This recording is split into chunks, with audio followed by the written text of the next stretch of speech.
externa, bien, una capa también llamada capa externa, también llamada capa mamelonada, es la cortical, bien.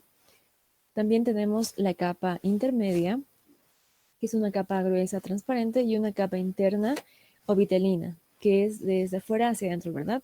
Externa, intermedia y vitelina. Y tenemos también la masa embrionaria. Creo que se siguen uniendo. Se siguen uniendo. A ver. Ok, entonces es lo que podemos diferenciar. Bien, ahora también podemos ver la diferencia tanto de los huevos fértiles y los huevos infértiles, bien, por la diferencia, por la disposición de la masa embrionaria y, bueno, las viables que son los huevos fértiles. Que se siguen uniendo. Ok, ya, entonces pasamos a la siguiente. También podemos diferenciar acá el huevo de Ancylostoma sp, bien, porque sabemos que no se puede diferenciar a los ancilostómidos hasta que se pueda diferenciar las estructuras del adulto. Un momento, voy a seguir aceptando.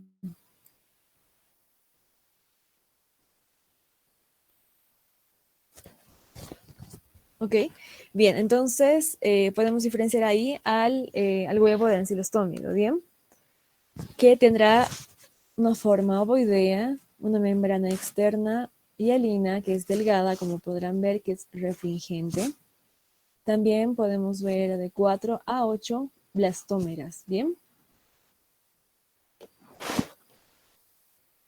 Ahora con el huevo de Trichuris trichura, es un huevo muy característico. Podrán ver que lo importante acá son los tapones hialinos, ¿bien? Los tapones hialinos, los cuales deben diferenciarlos para qué es lo más característico de este huevo. Bien, una capa externa, una capa lipídica, que es esta. También pueden diferenciar una capa intermedia a una capa quitinosa. Y internamente pueden diferenciar una capa interna o capa vitelínica, ¿bien? Ahora, el huevo de enterobios vermiculares es mucho más característico, porque, como pueden ver, por la técnica de Graham, y al ser un huevo sensible, la tensión, eh, tiene un aspecto de un color transparente, que es una forma de una D. Si lo pueden ver, tiene una parte recta y una parte ovalada, ¿verdad? Entonces, es muy característico ese tipo de huevo entre los vermiculares que, como podrán ver por la técnica de Graham, se puede obtener de la región perianal. Bien, hay dos tipos de huevos, de embriones, tanto el embrión gireniforme, que es el que no es infectante, y el huevo que es, y el embrión que es viable, que es la forma vermiforme. Creo que se siguen uniendo todavía.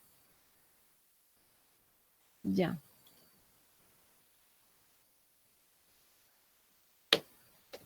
ok, bueno, ya. También podemos diferenciar los estadios de larvas, como pueden ver. Como pueden ver, existen, bueno, ese tipo de larvas, una característica importante es saber diferenciar tanto, tanto por ejemplo, el poro genital, además de que también se puede diferenciar si es una larva rhabditoide, si es una larva filariforme, por la presencia de los bulbos esofágicos. Sí, a ver. ¿Ya? Entonces es lo principal que se debe diferenciar en, en esos estadios. Bien, bueno, vemos que tiene una forma alargada la larva, además de que tiene un extremo anterior que es romo, un extremo posterior que es aguzado, como podrán ver en la imagen, tiene un primordio genital y también tiene los bulbos esofágicos, bien, que dependiendo si serán dos o tres, bien. Vamos con la siguiente imagen.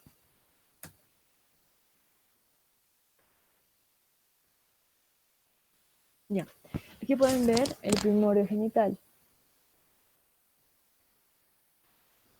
Ya. Y ahora en cuanto a la diferenciación del adulto de los ancilostómidos, se puede diferenciar algo muy característico, ¿bien? Hay una diferencia entre el adulto de, por ejemplo, Necator americanus, que tiene la presencia de un par de placas semilunares, como pueden ver acá en la imagen, ¿bien? Aquí pueden ver las placas semilunares importantes y las cuales pueden ayudarle como medio de fijación a su hábitat, ¿bien? Lo que se diferencia de, por ejemplo, del otro tipo de parásito que solamente tiene, un momento, me siguen viendo. Voy a sacar. Bien, lo que lo diferencia de ancilostoma porque este presenta tres pares de dientes, ¿bien? Un momento. Presenta tres pares de dientes, pero la diferencia con Necatur son las placas cortantes, ¿bien? Ahora, una pregunta para ustedes. ¿Cuánto es el consumo de sangre que tiene este parásito? Bueno, ambos, los ancilostómidos. ¿Qué cantidad de sangre en ml consumen de su hospedero? Porque hay una diferencia mínima, pero sí una diferencia entre la cantidad de sangre que consume el ancilostoma y la cantidad de sangre que consume el Necator americanus.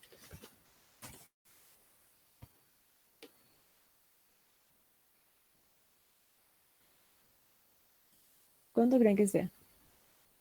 A ver, un momentito. Alguien que quiera responder, no tenga miedo en participar.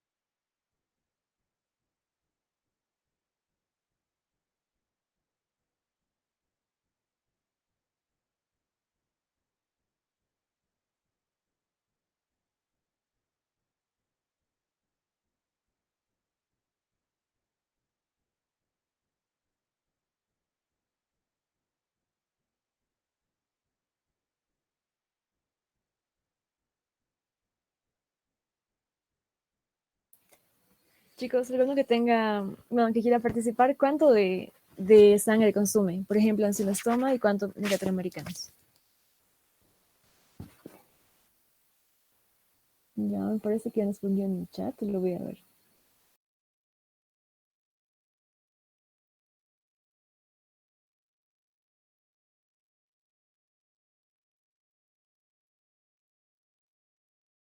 Bien, sí. Para ancilostoma, duodenal 0.15, 0.30 ml, ¿bien? Y Necator americanus un poquito menos, que es de 0.03 hasta 0.06 ml también, ¿bien? Ok, entonces vamos a seguir con la presentación. Ok,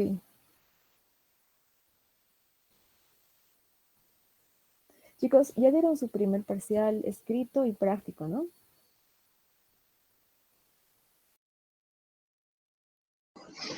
Solo el práctico.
Ya.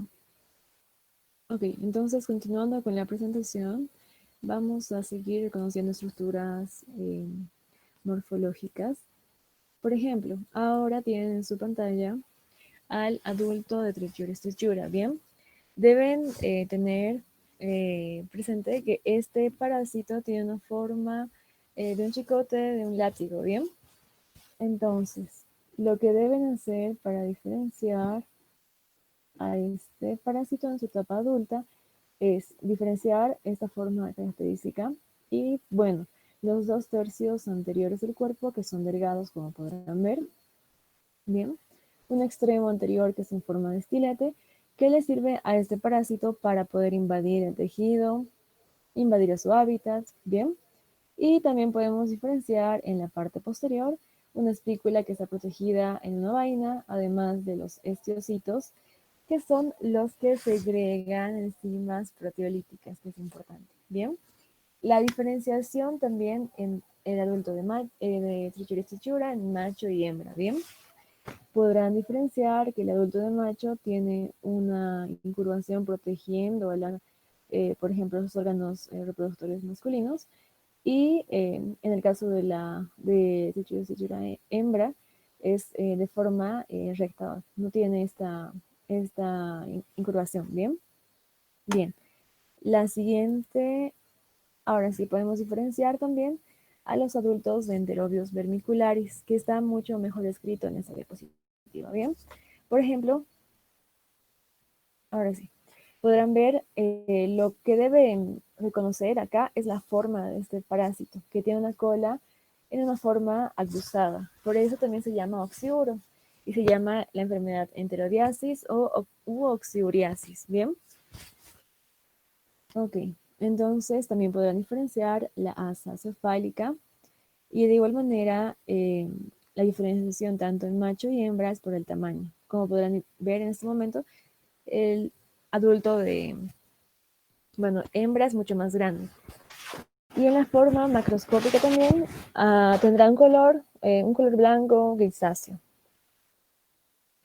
Bien, ahora en cuanto a la macroscopía, podrán diferenciar ahora al adulto de Ascaris lumbricoides, lo cual es característico, por ejemplo, es sumamente grande, pero pueden formar este tipo de ovillos ascarianos, ¿bien? Que generalmente pueden obstruir en el aparato digestivo de la persona y causar cuadros obstructivos demasiado importantes. Y aquí también podrán ver en la parte macroscópica a los adultos enterobios vermiculares que, como les mencioné anteriormente, en color blanco grisáceo. Bien, y ahora ya repasando los ciclos biológicos de Ascaris lumbricoides. Ahora ustedes me dicen, chicos, ¿quieren repasar el ciclo biológico del segundo rote o repasamos el ciclo biológico del primer rote porque me indican que recién van a dar el parcial del primer rote, ¿no? Escrito. Sí, Oxy.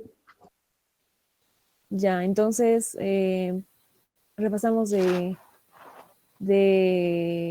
primer rote o prefieren el segundo, porque ya yo tengo listo ya del segundo rote, porque según las indicaciones que nos dijeron eran segundo rote. Así que bueno, si desean, podemos, a ver, preparar en este momento, vamos a hacer un repaso. ¿Cuándo es tu parcial? Primer slote, por favor.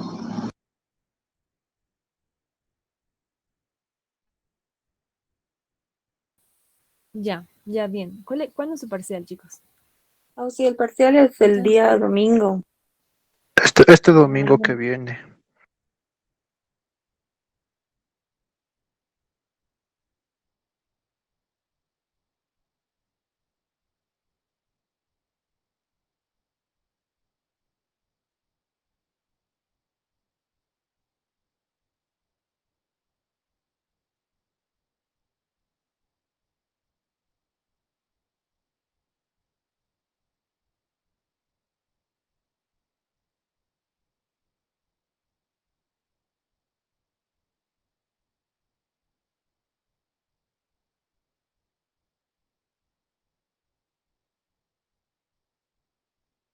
Ya, bien. Entonces, que sea un repaso del primer rote, porque tenía todo preparado del segundo, como ya habrán visto. Así que no hay problema. Entonces vamos con el primer rote, ¿ya? Ya voy a buscar aquí un momentito. Ay, sí, de México. Ya, vamos a... Entonces, ya. Sí,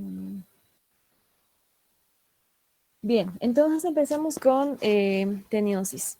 Como sabrán, es una antroponosis, ¿bien? Que es, ¿por qué? Porque se afecta al hombre principalmente, ya que es hospedador definitivo, ¿bien? Recordemos que el hospedador definitivo es el que tiene a la forma adulta, en este caso, ¿bien?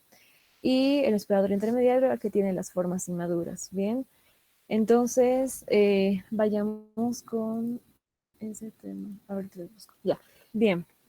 Entonces, recordemos que es un tratamiento, es aplanado, alargado y segmentado, ¿bien? Hermafrodita. Entonces, su ciclo biológico es de tipo heteroxénico, ¿bien? Ok.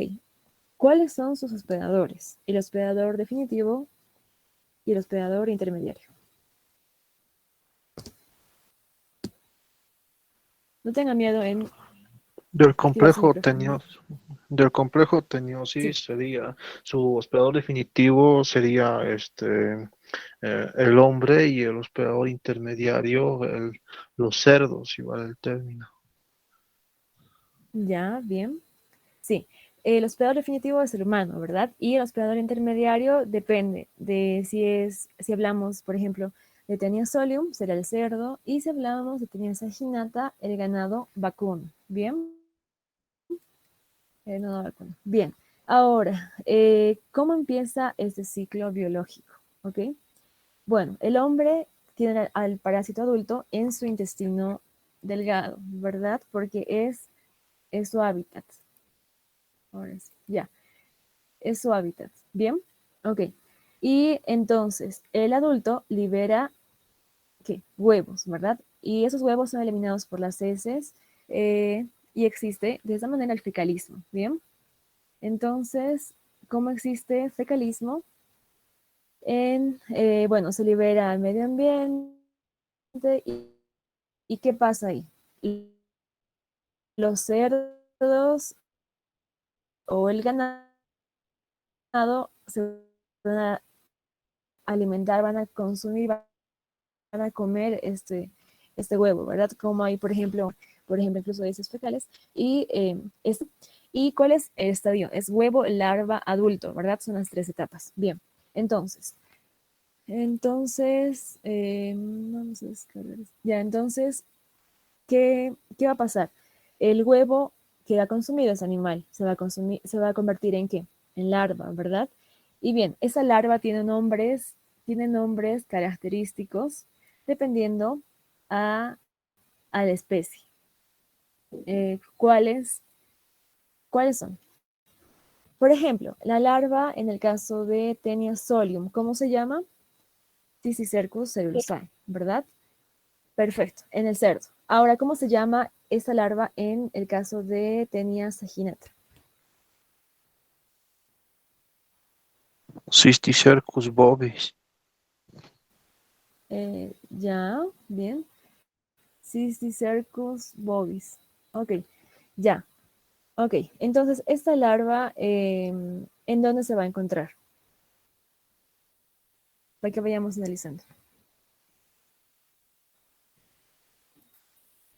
¿En qué lugar se encuentra la larva? En un momento lo preparo, ahorita ya. En el músculo. Ya. Bien, hay tres lugares en los cuales que tienen afinidad o trofismo, preferencia, estas larvas, ¿verdad? ¿Cuáles son esos tres lugares? Son tres, ya, uno es músculo esquelético, bien. Otro, Los globos oculares y creo que también, y no sé cómo pronunciarlo, pero también también sería el sistema nervioso central. allá. Bien, sí, son esos tres lugares a los cuales tienen afinidad el parásito, bien, en el desarrollo del larva. Entonces, ¿qué pasa acá? Por ejemplo, cuando una persona consume, se compra una carne, por ejemplo, de cerdo, o una carne, por ejemplo, de vaca, por decirlo así, con la presencia de esas larvas, como ya sabemos que las larvas se encuentran en esa carne, entonces, y por el mal, por ejemplo, porque no hay control sanitario, venden, por ejemplo, carnes infectadas, y la persona, por ejemplo, lo consume y no lo hace servir adecuadamente, no lo trata adecuadamente, o incluso se dice que puede haber ese tipo de, por ejemplo, de larvas en carnes procesadas, como por ejemplo, puede estar en, por ejemplo, chorizos y todo eso, porque son las carnes que, por ejemplo, están procesadas con otros tipos de componentes, ¿bien? Entonces se camuflan, por decirlo así. Entonces, y además, la persona no mastica bien, no tiene los cuidados respectivos. Por ejemplo, no compra una carne de rezo de cerdo en un lugar que sea garantizado, que sea certificado. Además de que, por ejemplo, los trozos de carne son gruesos, no lo contrario que deberían ser delgados, ¿verdad? Y deberían cocerse muy bien para que puedan morir esta forma infectante, que es la larva. Y esta larva muere arriba de los 65 grados, generalmente en la cocción, eh, ¿verdad? Como tal. Bien, entonces, ¿qué pasa? El humano va a consumir esta carne de cerdo con, ¿qué forma infectante? Con la larva, ¿verdad? Bien, entonces, esta larva se va a convertir dentro del humano, que es el hospedador definitivo, nuevamente, bueno, va a convertirse, va a evolucionar hacia adulto y nuevamente así el ciclo reinicia, ¿verdad? Esa es la, ese es el ciclo biológico de la teniosis, ¿bien? Ahora, yo les pregunto, ¿cuál es la vía? Bueno, la vía es oral, ¿verdad? ¿Cuál es el mecanismo de infección para Tenia solium, para el humano?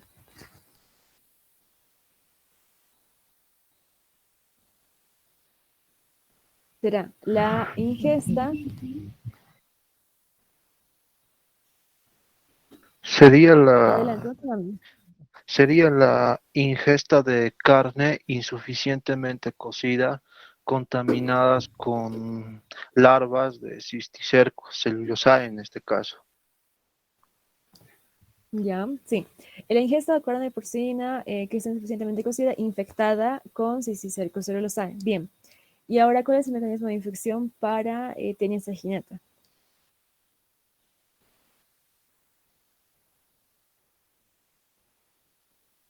Es casi lo mismo, pero cambian las dos palabritas. La ingesta o consumo de carne bovina, ¿verdad? Ya no sería porcina. Bovina insuficientemente cocida, que está infectada con ¿qué? Con Cysticercus bovis. Bien. Por lo tanto, ¿cuál es la forma infectante para el hospedero definitivo, que es el humano? Ya le hemos mencionado anteriormente cuál es.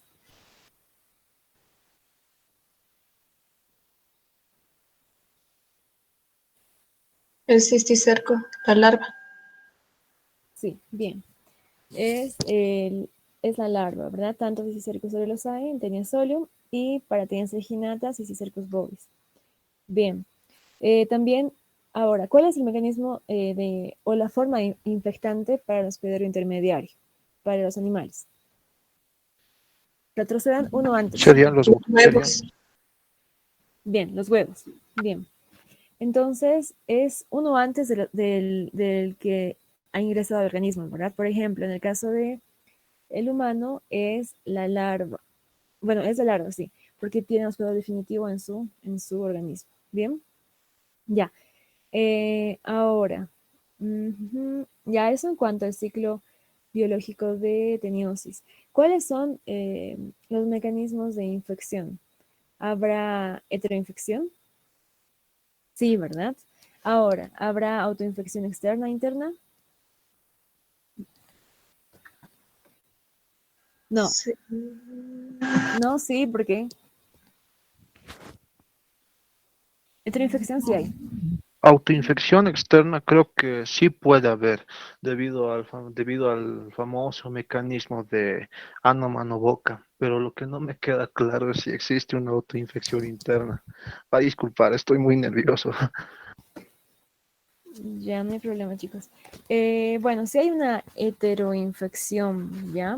No hay una autoinfección externa, interna. Interna no hay porque no es directamente bueno, no está dentro del, no hay un retroparasitismo que pueda lograr que, por ejemplo, este parásito evolucione. Así que no hay, ¿ya? Ahora, en cuanto a la patogenia, ¿qué tipo de acciones tiene ese parásito? ¿Se alimentará? Sí, ¿verdad? Se alimenta. ¿De qué? De nutrientes del hospedero, acciones poliatriz. ¿Qué tipos de acciones más tendrá? Por ejemplo, eliminará tóxicos, sí. También se mueve y al moverse irrita la mucosa, por ejemplo. Entonces habrá una acción tóxico irritativa, ¿bien? Y también una acción traumática porque presenta, en el caso de Tenia solium, recuerden que presenta la corona de ganchos, ¿bien?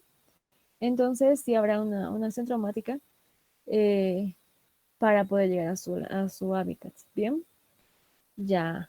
Y ahora, ¿cuáles serán las manifestaciones clínicas que hay en teniosis? Por la acción espoliatriz, ¿qué habrá?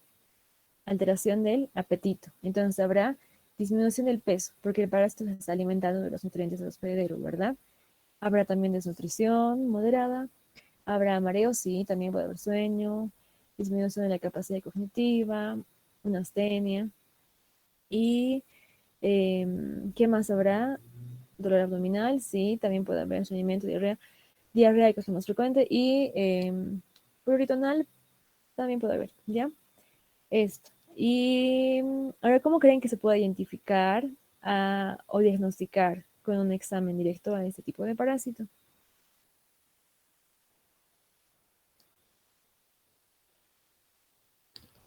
Un coproparasitológico.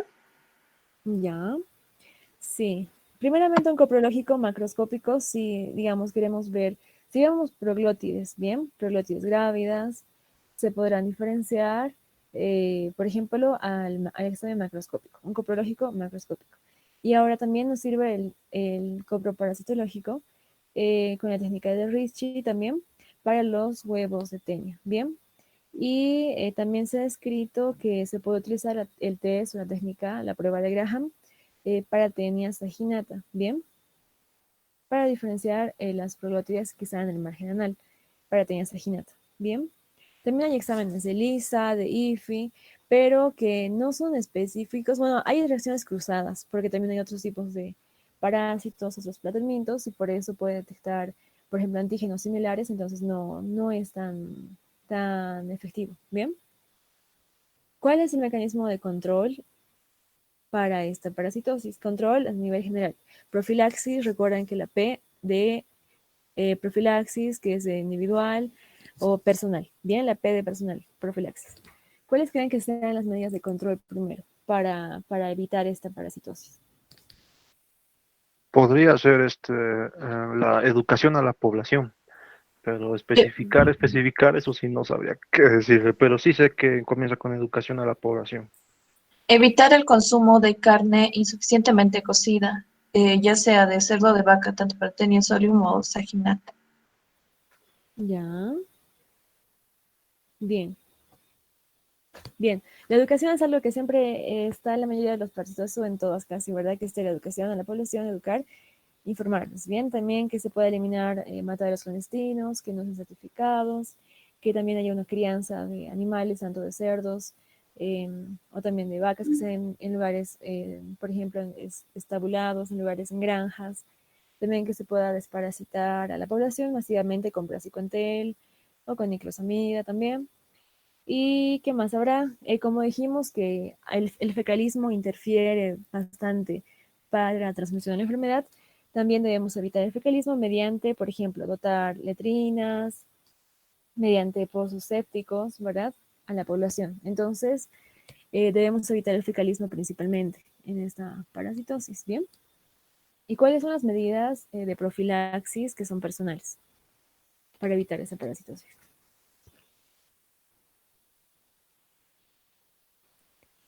Evitar el consumo de carne semicocida y, o hacer cocer en trozos pequeños. Ya, bien. Sí, también masticar bien la carne, el lavado de manos y sí, eso sí. Ok, sí, sí, muy bien, muy bien. Chicos, excelente. Sí, es comprar de carne de res o de cerdo que estén garantizados, ¿verdad? Que no tengan las larvas. Y que también se pueda cortar la carne en trozos delgaditos, que se los haga cocer muy bien, porque como dijimos, la larva muere cuando se encuentra a temperaturas altas, a 65 grados, ¿bien? Ok, entonces con eso ya está bien repasado, bien claro, yo creo, la parte psicobiológico. Ahora, si tienen preguntas también las pueden hacer.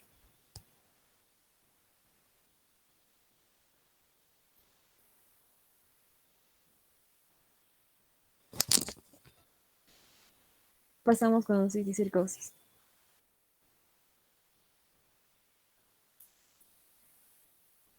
Sí, una pregunta, perdona mi súper ignorancia, pero los huevos de Taenia solium o de Taenia saginata, inmediatamente que salen al medio externo por medio de las heces fecales, inmediatamente ya inmediatamente ya se convierten en una forma infectante, o tiene que pasar un tiempo determinado para que, digamos, dentro del huevo maduren en cierta parte las larvas.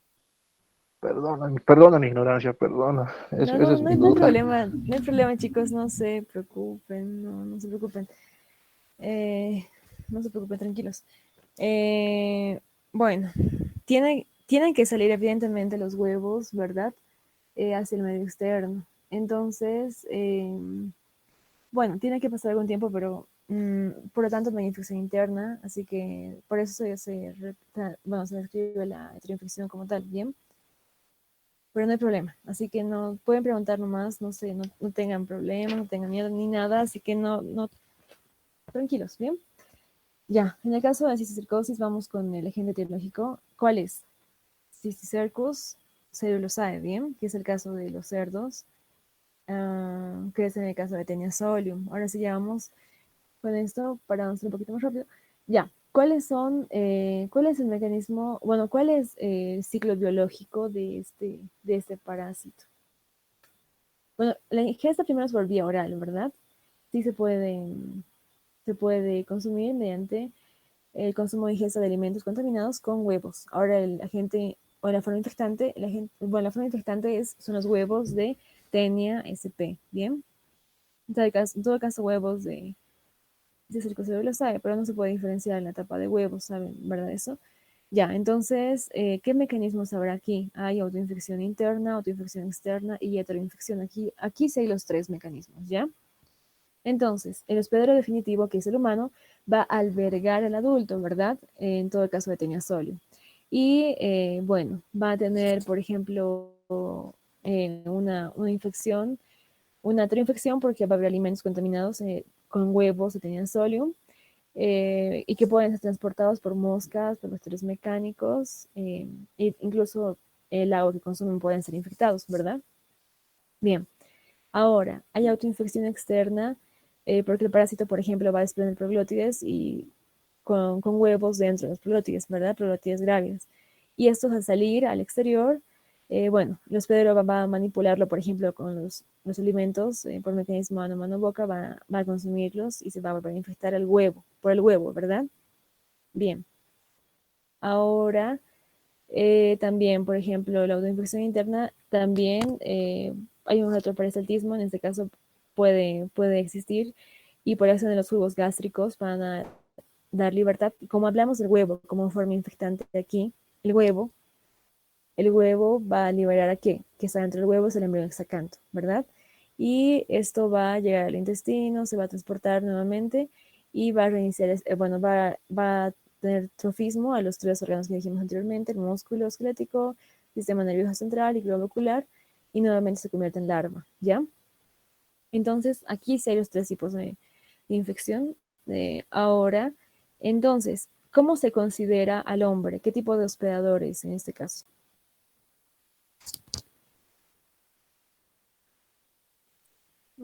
Hospedador intermediario accidental. Sí, sí es accidental porque corta el ciclo biológico, ¿verdad?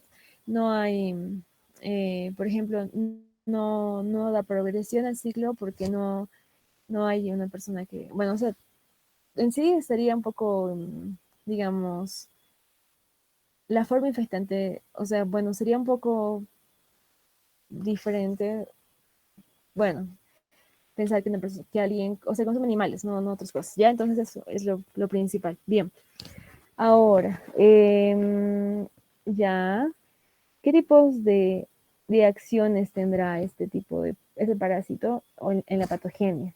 Hay una acción inflamatoria, ¿verdad?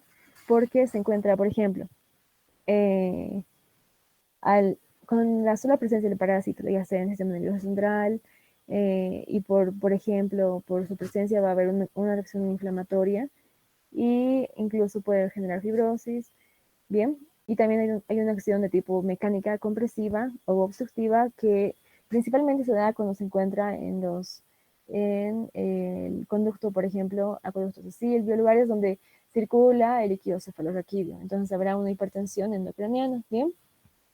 ¿Cuáles creen que sean las manifestaciones clínicas de esta parasitosis?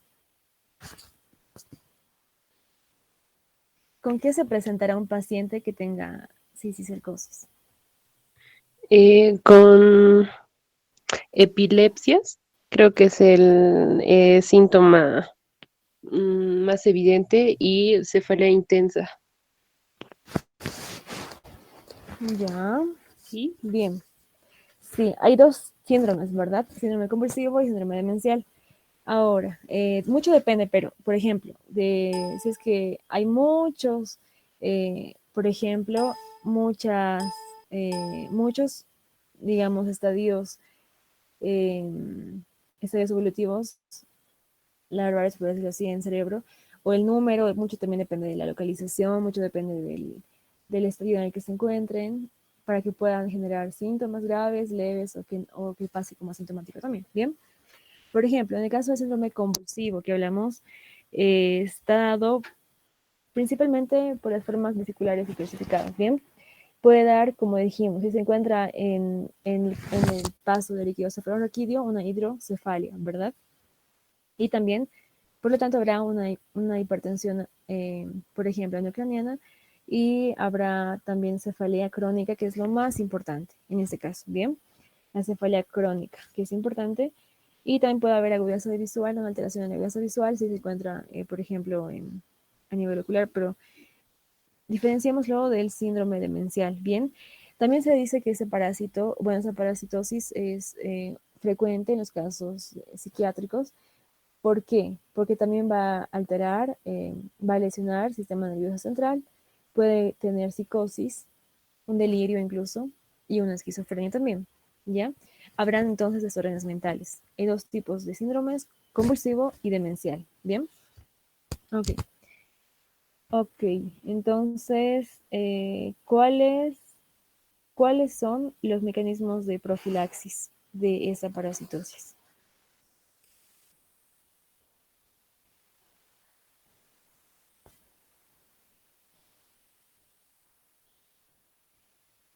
Una de las medidas de profilaxis podría ser, entonces, si existe, digamos, si existe la posibilidad de que pueda haber una heteroinfección y una autoinfección interna, podría ser el lavado de manos, así como también lo mismo que casi el que teniosis. ¿En qué sentido?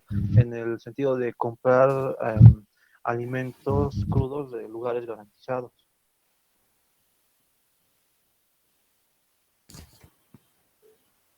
¿Ya? A ver, Acá yo recuerda, sí, sí, pienso adelante. que yo pienso que la principal medida de profilaxis sería el lavado de manos, porque el mecanismo de infección es con huevos Sí, y nada que ver la carne o no sé, supongo que no se sí, relaciona sí, sí. con la carne. Sí, sí, sí, me parece muy bien su participación, que todos podamos ahora analizarlo y que todos puedan participar sin miedo a nada, equivocarse, que participen, no hay problema. Y es bueno participar, ¿ya? Entonces, bueno, también salir de dudas y no hay problema, ¿ya? Recordemos que la forma infectante de la Esto. cisticercosis Por lo tanto, yo en es clínica, por el ejemplo, huevo, utilizo ¿verdad? residuos. porque la larva, el huevo Entonces, ingresa al organismo recuerdo un y medicamento que utilizo evoluciona a una larva, ¿verdad? Esa larva se puede encontrar en el sistema nervioso central, se puede encontrar en globo ocular, en músculo. Entonces habrá, por ejemplo, es por decirlo así, retroceder un estadio, ¿verdad? Por ejemplo, bueno, la larva se encuentra en el humano en la cisticercosis y uno antes el huevo. Entonces el huevo es el encargado o es el agente infectante como tal, y es el agente etiológico que, bueno, es la forma evolutiva que ha dado paso a esa enfermedad. Entonces, ¿cómo podemos evitar los huevos? Como medidas personales de profilaxis, lavándose las manos, ¿verdad? Y también cortándose las uñas para que no puedan ingresar los huevos en las uñas, ¿verdad? Ya, entonces, ¿qué más se puede hacer en contra de los huevos? También se debe lavar los alimentos antes de consumirlos, ¿bien? Para evitar la presencia de esos huevos en la comida, en los alimentos, ¿bien?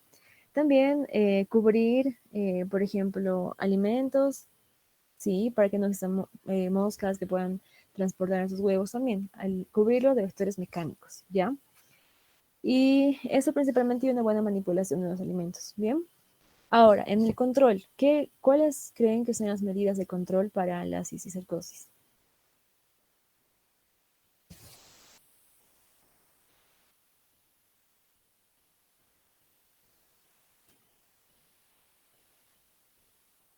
Promover el lavado de manos. Ya, la educación también, como les dije, en cualquiera casi es la educación a la población, ya. Entonces en base a lo dicho así, en estos instantes, podría decirse entonces que la medida de control, una de las medidas de control sería educación a la población del correcto lavado de manos. Sí, también puede ser, pero lo principal en la educación a la población, generalmente lo educa, se lo capacita, se le puede hablar de la parasitosis, qué es, qué debe evitar. Entonces, una educación general, sí, también puede ser específica, el lavado de manos, pero una educación más que todo general, de cómo puede evitar, de cómo puede prevenir, eh, y explicarle incluso cuáles son los síntomas, todo eso. Entonces, educar a la población, educarlos y se va a hablar de todo como tal, ¿verdad? Pero está muy bien, sí. Entonces, si digamos procura especificar más o englobar más, digamos, entonces sería educación a la población para que tomen las medidas preventivas correspondientes de este parásito. Sí, sí, sí, sí, pero generalmente bueno, como preguntas, como respuestas, generalmente les preguntan y generalmente se pone educación a la población, así como medida general, también en los exámenes, digamos, pero sí, o sea, sí sabemos que específicamente se debe educar en ciertos puntos, pero a nivel general sería poner educar a la población como una medida de control. Eso. Pero está muy bien su forma de analizar, ¿ya? Más bien, gracias por la aclaración. De nada, chicos. ¿Sí? Auxi, la doctora Durán nos dijo que sí, como medida de control se debería colocar educación a la población para un adecuado lavado de manos. Ya. Ya también, sí. Eh, También se puede poner eso. Sí, pero generalmente, digamos, en algunos exámenes, o bueno, en sus parciales, no sé, algo así, ponen educar a la población, no ponen específicamente. Pero sí está la opción de lavado de manos y es la única, digamos, que concuerda con la pregunta, se pone eso, ¿ya? Pero hay que saber, digamos, el ciclo biológico para entender ya esa parte, pero está muy bien. Educar a la población y también el lavado de manos. Más específico, por decirlo así. ¿Bien? Pero está muy bien. Sí. Ya. ¿Qué más cuáles creen que sean el tratamiento para esta parasitosis? ¿Cuáles han leído? ¿Cuáles han realizado?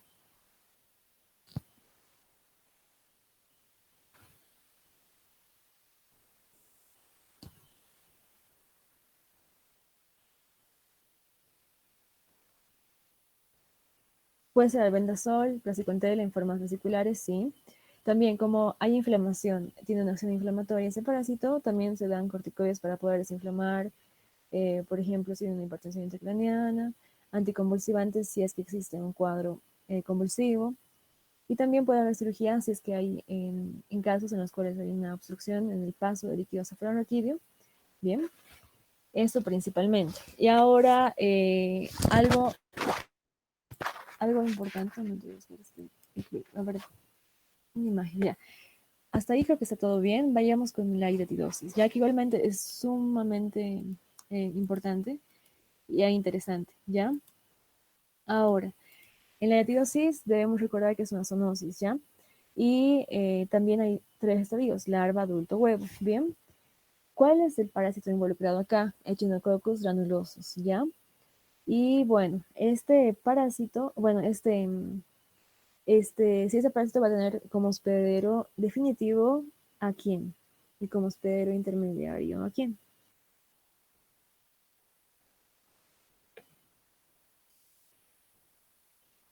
El hospedador definitivo de esta parasitosis podría ser o sea, son los Ya, perros en sí, y un hospedador bueno, un hospedador, eso, de hospedador intermediario, eso sí, se me olvidó, pero sí puedo decir de que se dice de que el hombre actúa aquí como un hospedador intermediario accidental.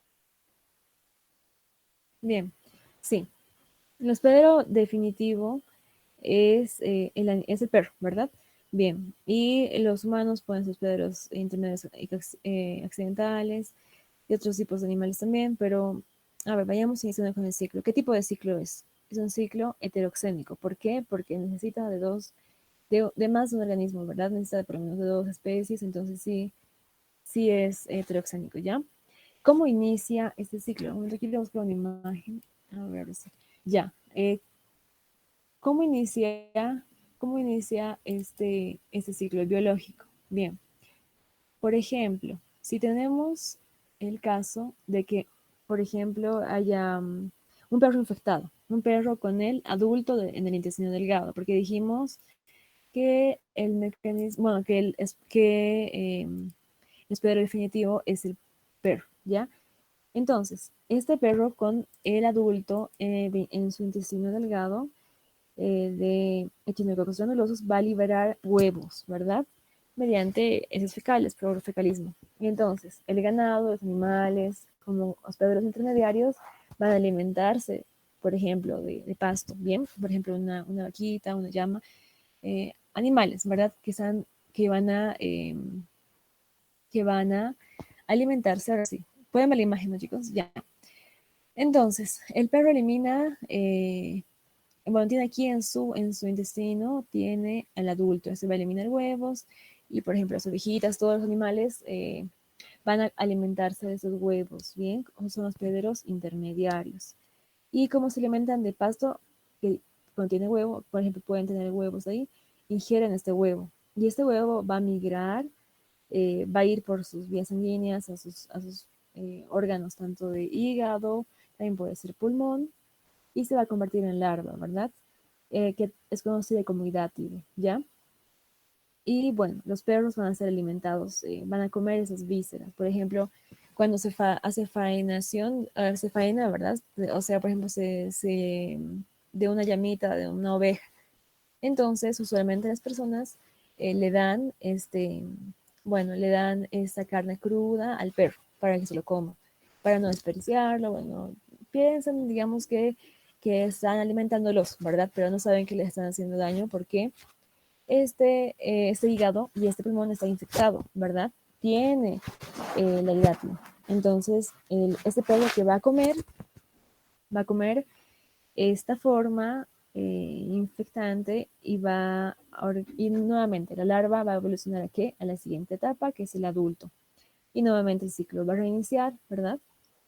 Bien, entonces los humanos como hospederos intermediarios accidentales, porque no pueden continuar el ciclo biológico, ¿verdad?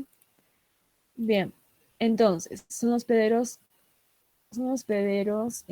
intermediarios accidentales, ¿bien? Porque van a consumir alimentos que estén contaminados con las heces de estos perros, ¿ya? ¿Y qué tienen las heces? Como dijimos anteriormente, tienen huevos, ¿verdad? Entonces, va a alimentarse con esa, por ejemplo, una lechuga que haya sido contaminada por una heces fecal de un perro que tiene huevos. Va a ir por su vía sanguínea del humano también, y también va a llegar a esos órganos. Puede ser hígado, puede ser pulmón, ¿bien? Principalmente hígado, porque es donde generalmente se metaboliza todo tipo de, por ejemplo, de elementos donde circula la sangre principalmente, ¿bien? Entonces es donde se filtra la sangre. Entonces llega a hígado y va a evolucionar, va a desarrollar la larva, ¿verdad? Como ingirió huevo, entonces, ¿qué va a desarrollar? La larva. Y no hay, bueno, ahí se corta el ciclo porque no hay alguien que pueda consumir, por ejemplo, un hígado de un humano o un pulmón de un humano con larvas. Entonces ahí se corta, por eso es ciclo, es un hospedero intermediario accidental, ¿verdad? Es el ciclo biológico de la hidatidosis, ¿bien? Ok, entonces, ¿cuál será el mecanismo de infección? Como dijimos, la vía es oral, porque consumen por vía oral, ¿verdad? ¿Y cuál será el mecanismo de infección para el humano?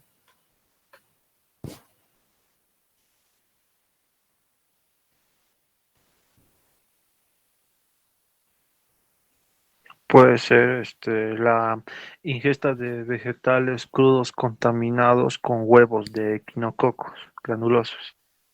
Bien, sí, porque bueno, la forma infectante es el huevo, ¿verdad?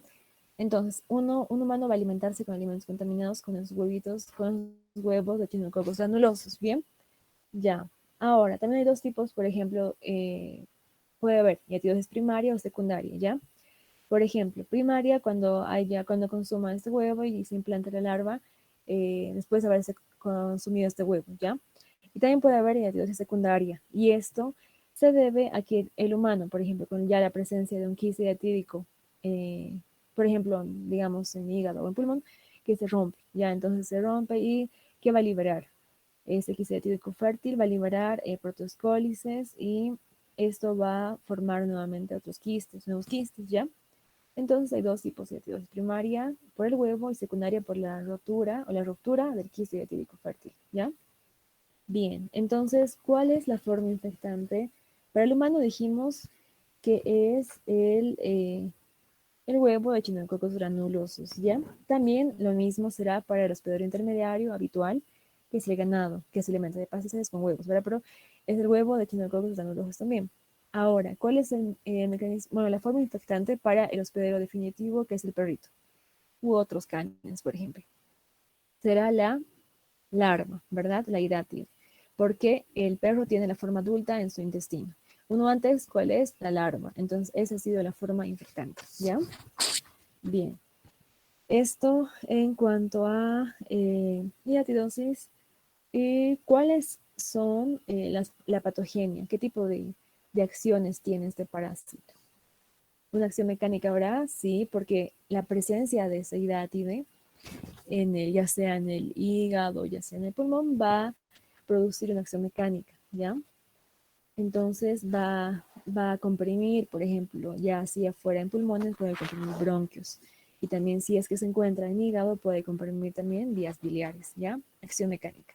También puede existir una acción inflamatoria, sí, porque habrá una reacción, el organismo va a reconocer como extraño, va a activar su cascada de inflamación y también va a haber una reacción de eosinófilos, interleucinas y todo que va a desencadenar una acción inflamatoria, ¿ya? También una acción tóxico-alérgica también, ¿ya? Porque si se extravasa este quiste hidatídico, es sumamente antigénico, ¿ya? Bien, ok. Eso en cuanto eh, a parasitosis.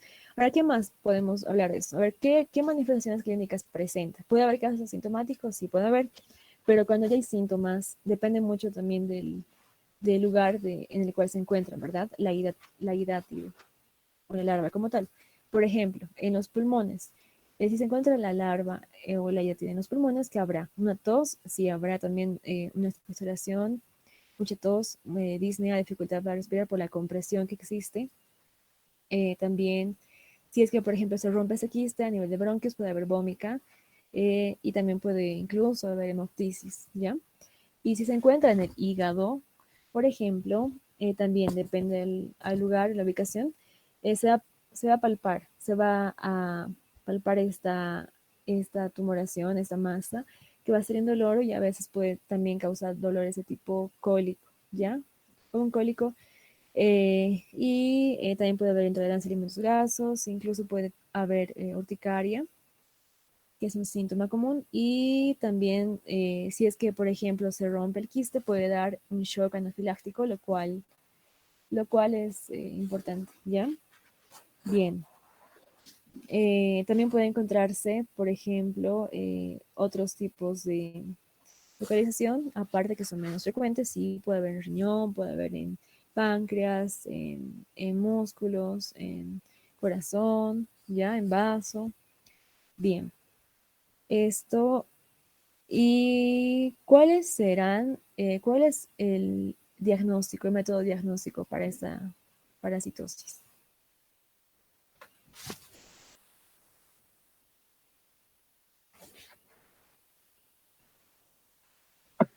Pueden ser pruebas de gabinete, como Ya, ecografía, radiografía, un TAC.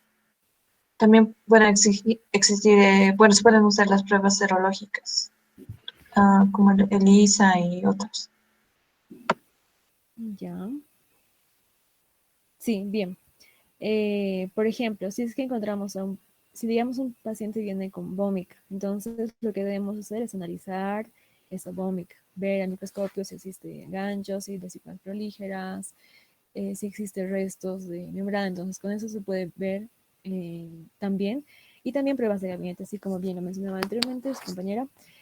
Ahora, si está en pulmón, se podrá pedir rayos X, ¿ya? Y también si está en hígado, una ecografía. Hay también estadiajes para diferenciar en qué estadio se encuentra, pero esto depende del órgano afectado, ¿ya? También puede haber serología como ELISA, sí, puede haber, ya me parece bien. El control, ¿cuál es el control de esa parasitosis? Dijimos que que la forma infectante es el huevo, ¿verdad? De Echinococcus granulosus. Entonces, ¿cómo podemos evitar que esos huevos se propaguen y que puedan infectar a nivel de la población, como un control?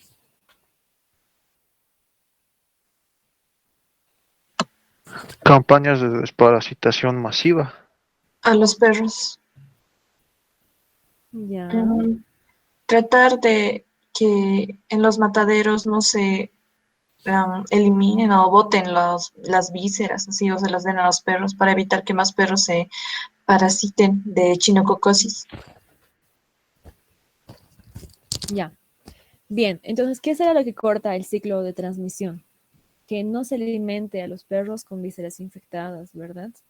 Sí, que no se puede alimentar a los perros porque esas vísceras, ya sea esas ideátidas por ejemplo, vísceras como pulmón, como hígado que les dan a los perritos, los infecta. Entonces no se debe alimentar a los perros con carne cruda y darles, pensando que se está haciendo un bien, pero en realidad se está haciendo un mal porque le están dando formas infectantes para que no puedan parasitarse, ¿verdad? Entonces no hay que alimentarlos con cosas crudas y mucho menos con vísceras que estén infectadas, ¿ya?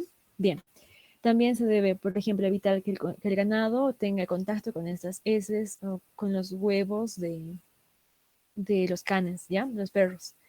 Por ejemplo, no se debe, bueno, se debe alejar o controlar, digamos, a los animales, a las ovejas, a las vacas, a todos los herbívoros, por decirlo así, que estén en el pasto, que no se alimenten con huevos, bueno, con pastizal infectado o proveerles de un tipo de alimentación y demás, pero que se evite el contacto del ganado con las heces de los canes, ¿verdad? Bien. ¿Qué más se debería hacer? La educación, sí, también está casi en todas las parasitosis, educación, educar, y también controlarlos a los perros, controlar, ¿qué más se puede hacer?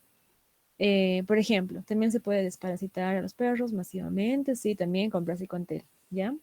Darles antihelmínticos.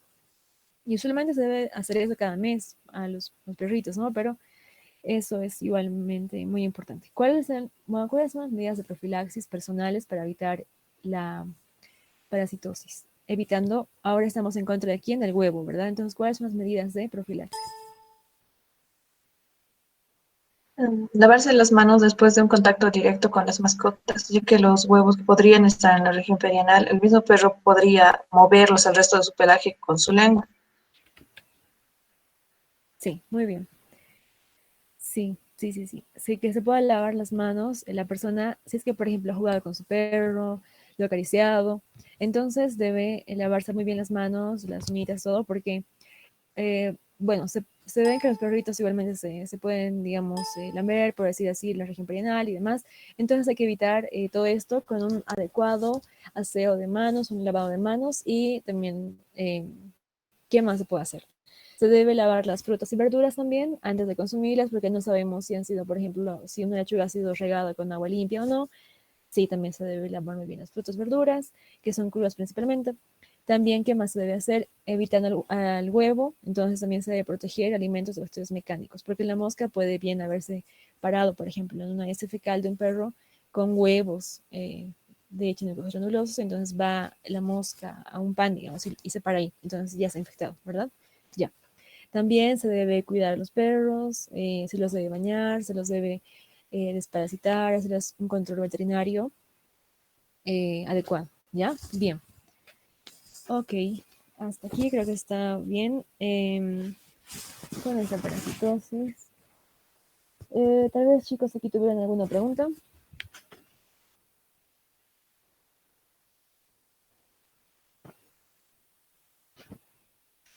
O pasamos con fasciolasis.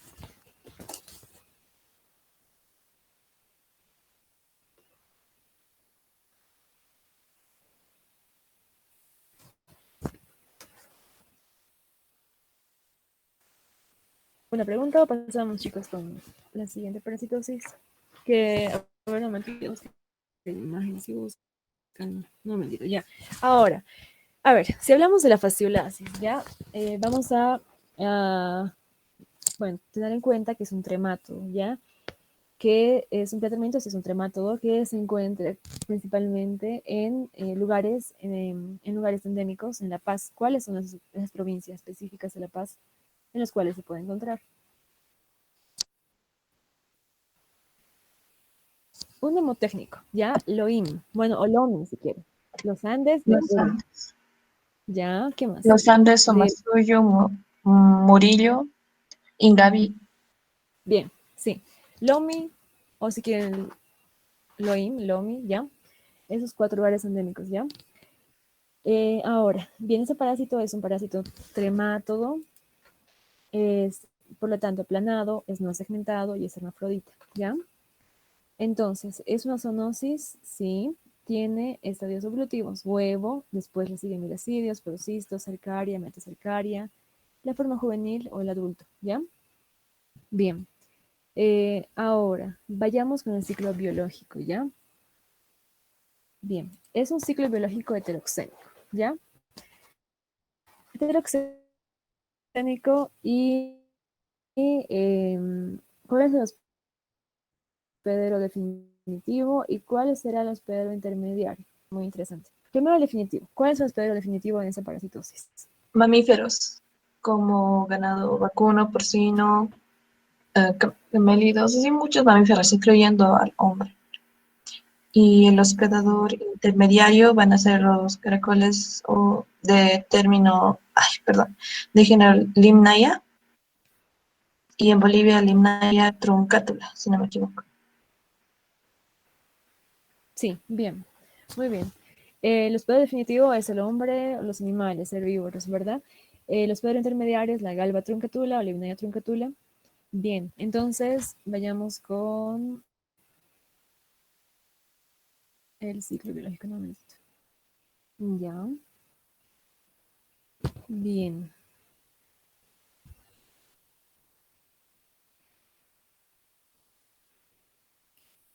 Ok. El humano va a albergar al adulto, va a tener el adulto ¿en qué lugar? ¿Cuál es el hábitat de este parásito en el humano? Las vías Las vías biliares. biliares. Las vías Bien, biliares. las vías biliares. Sí, las vías biliares, en donde se encuentra ese parásito adulto, ¿verdad? Ya se encuentra ahí. Y entonces, como adulto va a eliminar huevos, ¿verdad? Que son huevos muy característicos, son huevos operculados, ¿ya? Y aquí hay una imagen incluso, bueno, no tengo ni una imagen de un huevito, de un huevo que es operculado, es sumamente característico Por ejemplo, pueden ver un huevo operculado. El opérculo puede ser abierto o cerrado, ¿ya? Entonces no hay, bueno, bien, entonces este parásito adulto elimina huevos, ¿verdad? Bien, entonces, vale con las operculados con las heces fecales, ¿verdad? ¿Y a dónde lo va a eliminar? A las aguas estancadas o que tengan curso lento. ¿Y qué se va a desarrollar en el interior de este huevo? Un embrión, ¿verdad? Se desarrolla un embrión ciliado.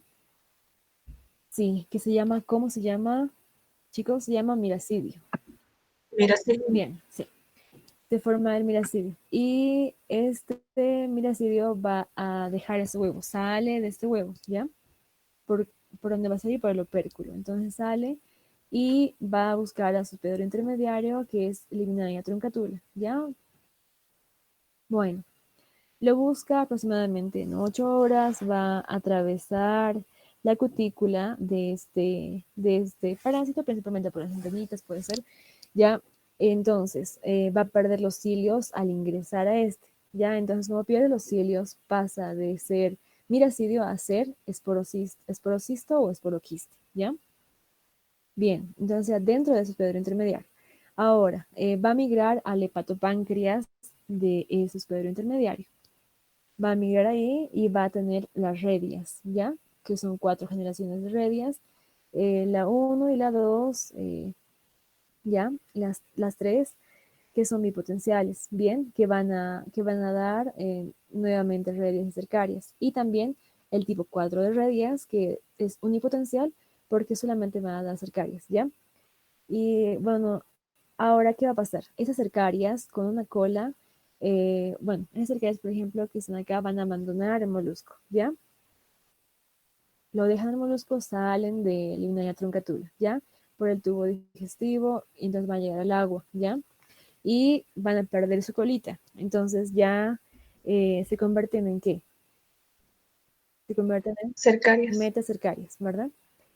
Cuando se encuentra sin su colita es No, metacercaria. cercaria y senquista.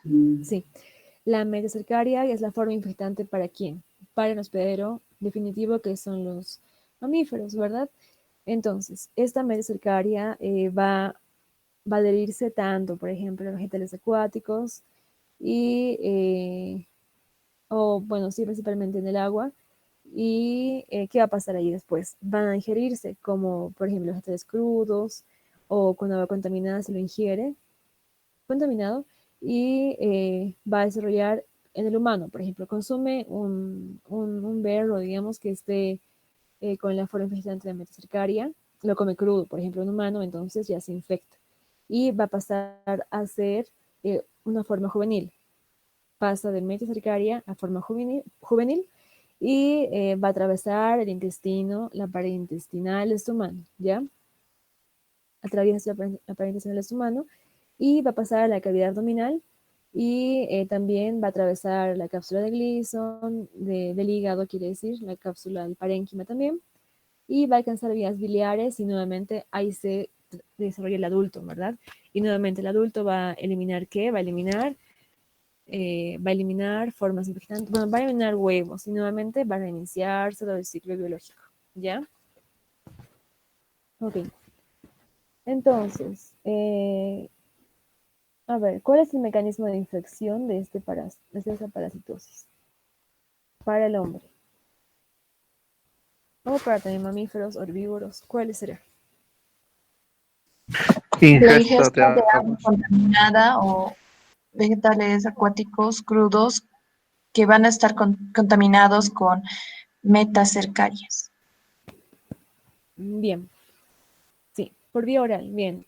La ingesta de agua contaminada con metas cercarias, que generalmente es lo más frecuente, ¿verdad? El agua contaminada. Pero también puede ser por consumo de berros o de orillas, que también están con metas cercarias, pero que se ve pocas veces, es menos frecuente, ¿ya? Bueno, entonces esto es para el hospedero definitivo. La forma infectante es la meta cercaria, ¿ya? Para el caracol, para la inmunidad truncatura, ¿cuál será el mecanismo de infección?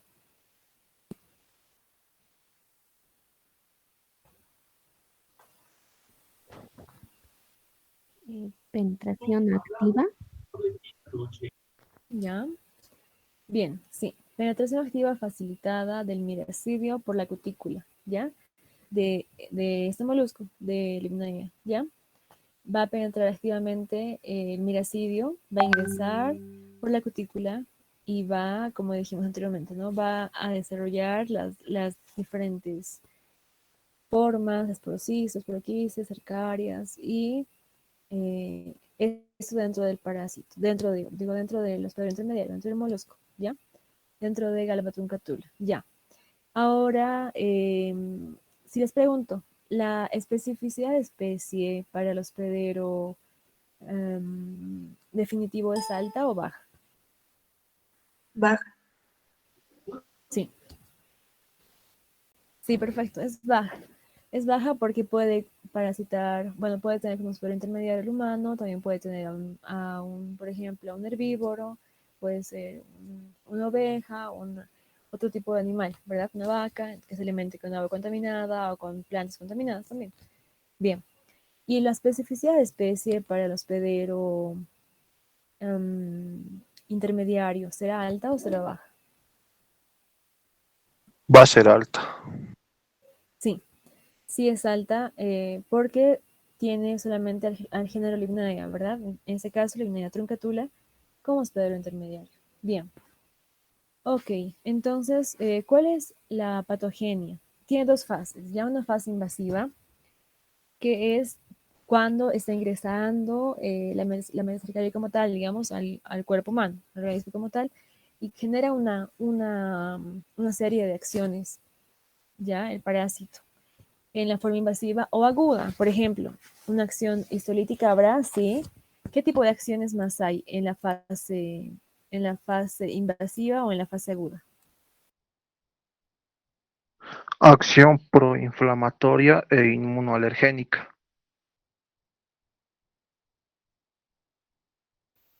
Bien, sí. También la exfoliatriz, que es tanto en la fase invasiva como en la de estado. Ya. La acción histolítica es porque las formas juveniles, por ejemplo, van al ingresar a la cápsula de Gleason, al ingresar por todo lo que tienen que atravesar para llegar a su hábitat, van a secretar sustancias, ¿verdad? Que van a servirles para invadir tejido, invadir hígado, por decirlo así, hasta llegar a vías biliares. Entonces, sí, acción histolítica, ¿ya?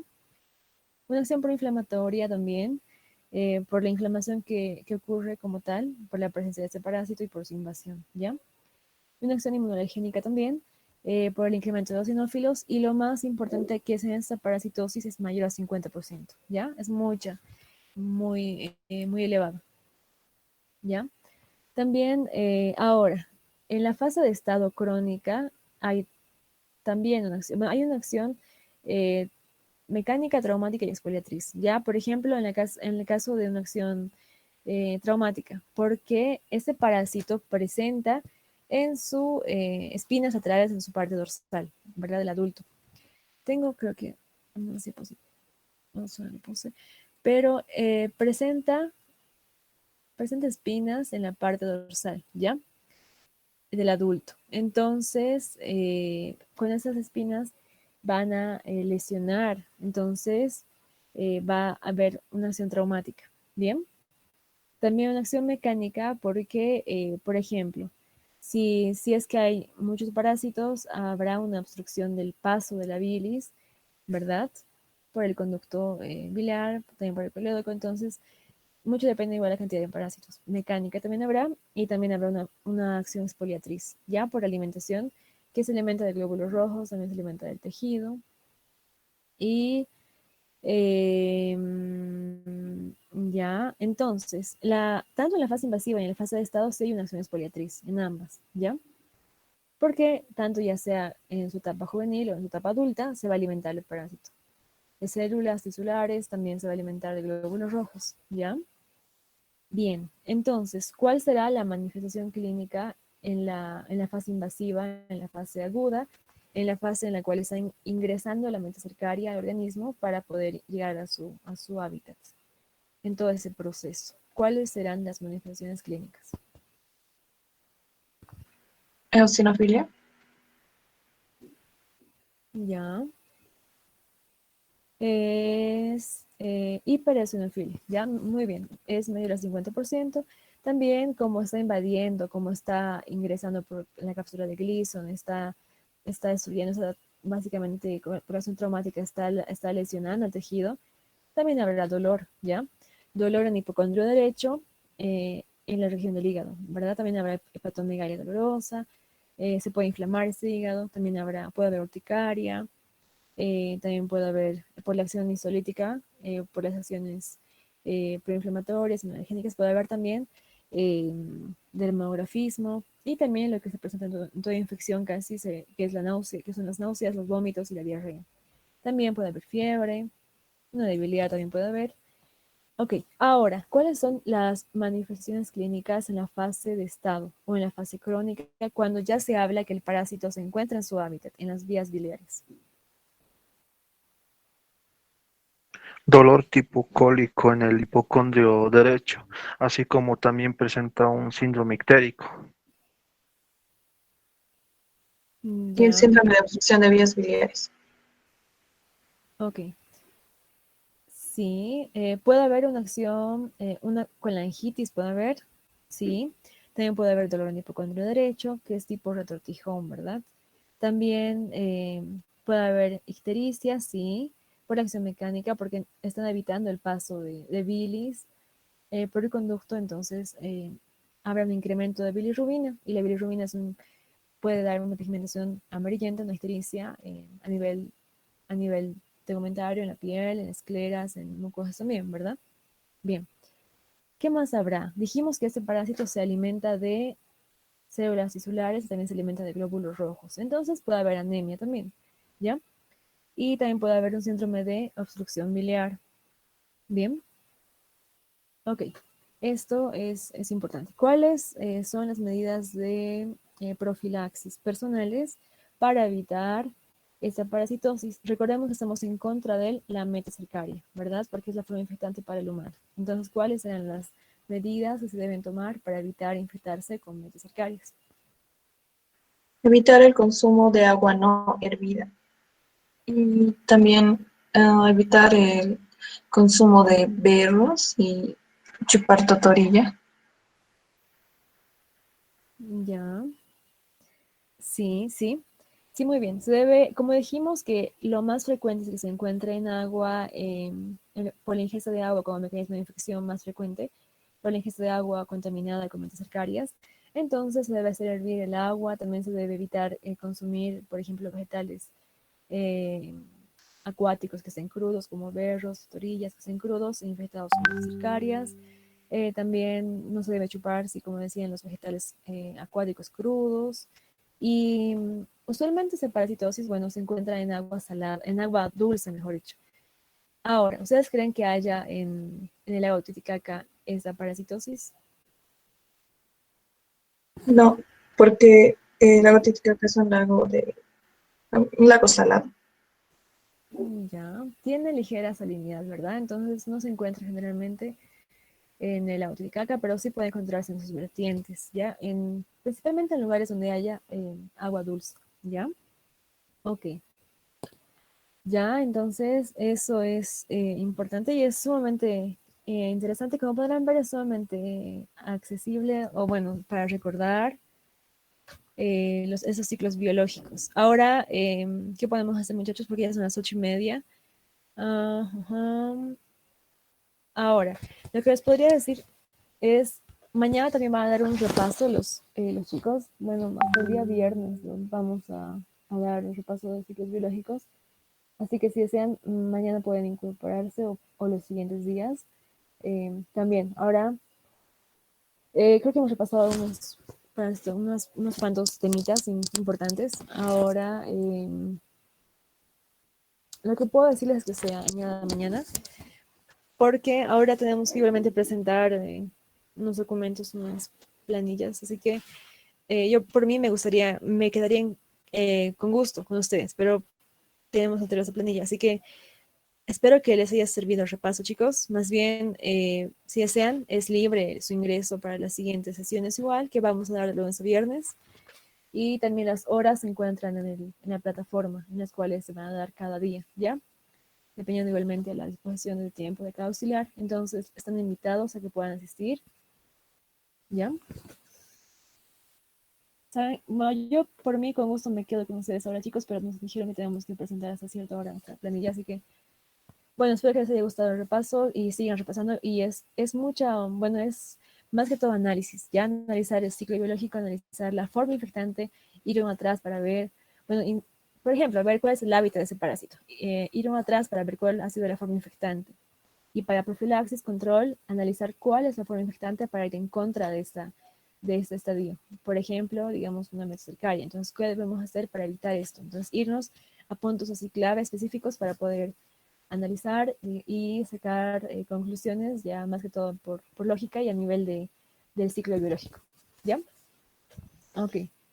Entonces, chicos, que les haya gustado mucho este repaso y que tengan una linda noche. No se olviden también participar los siguientes días. Estamos para ayudarlos, para repasar también, ¿ya? Ok.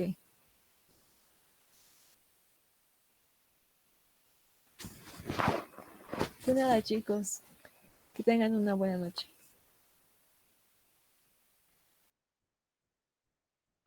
Sí. Eh,